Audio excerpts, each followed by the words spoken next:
ارشد زنگانی زوردار تعلیم ان کا استقبال کیجیے.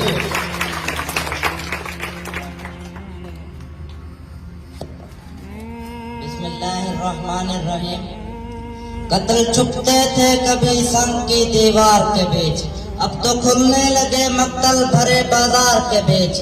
سرخیاں امن کی تلقین میں مصروف رہیں، حرف بارود و گلتے رہے اخبار. علی بکار 61 ہجری میری نظروں کے سامنے شام کا طریق زندان ہے.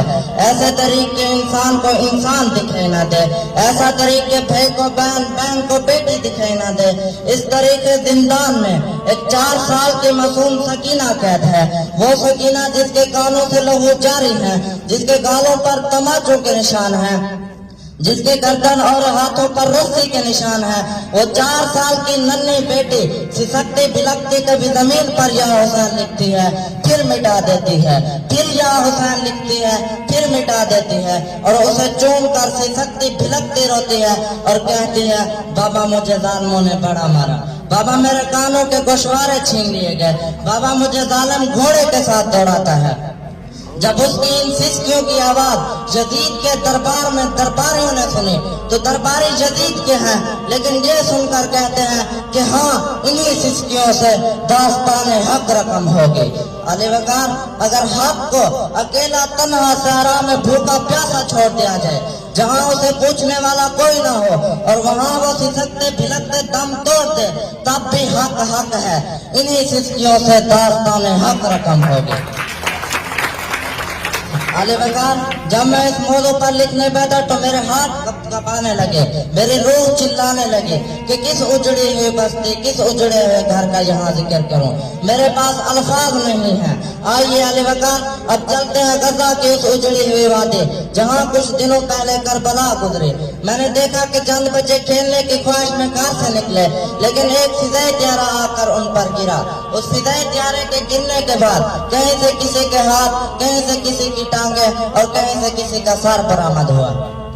جب غزہ میں کئی ایسے واقعات کے بعد غزہ کی فضائیں آہ پکار سسکیوں سے گونج اٹھیں تو ہر باشعور انسان نے یہ سسکیاں سنی. تو ان سسکیوں کو سننے کے بعد صرف اتنا کہا کہ ہاں انہی سسکیوں سے داستان حق رقم ہوگی. علی بکار اب چلتے ہیں سیالکوٹ کے اس نگر جہاں پر 2 معصوم بھائیوں کو مارا جا رہا تھا. 2 معصوم بھائیوں کو اتنا مارا کہ ان کے نقش تک مٹا ڈالے، پھر ان کے گلے میں رسیاں باندھ کر سیالکوٹ کی گلیوں میں پھرایا، پھر ان کی لاشوں کو سیالکوٹ کے وسیع چوک پر لٹکایا. جب ان کی ماں نے یہ منظر دیکھا تو اس منظر دیکھنے کے بعد صرف اتنا کہا کہ بے شک میں نے اپنے پروردگار کے لیے صبر کیا ہے.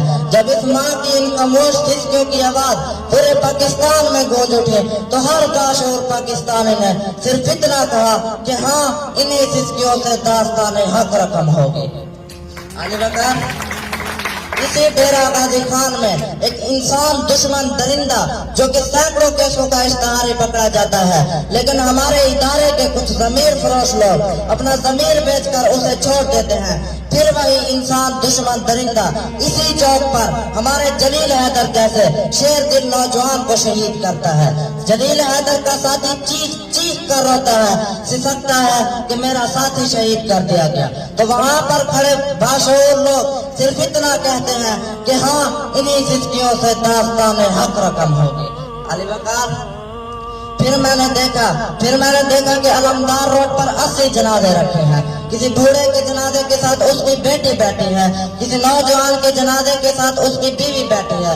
جب ان بیوی بیٹیوں کی سسکیوں کی آواز پورے پاکستان میں گونج اٹھی تو ہر باشعور پاکستانی نے صرف اتنا کہا کہ ہاں انہی سسکیوں سے داستان حق رقم ہوگی. علی بکار پھر میں نے دیکھا کہ پشاور کے ایک سکول میں میرے بچے علم کی عبادت میں مشغول ہیں. میرے بچے علم کے دیے جلائے بیٹھے ہیں کہ کچھ وحشی درندے داخل ہوئے، نعرہ تکبیر بلند کیا اور میرے قوم کے معماروں کے سینوں کو ایک ایک گولیوں سے چلنے کر دیا. جو اس سے بچ گیا اسے کسی بھی فوج کی طرح ذبح کر دیا گیا.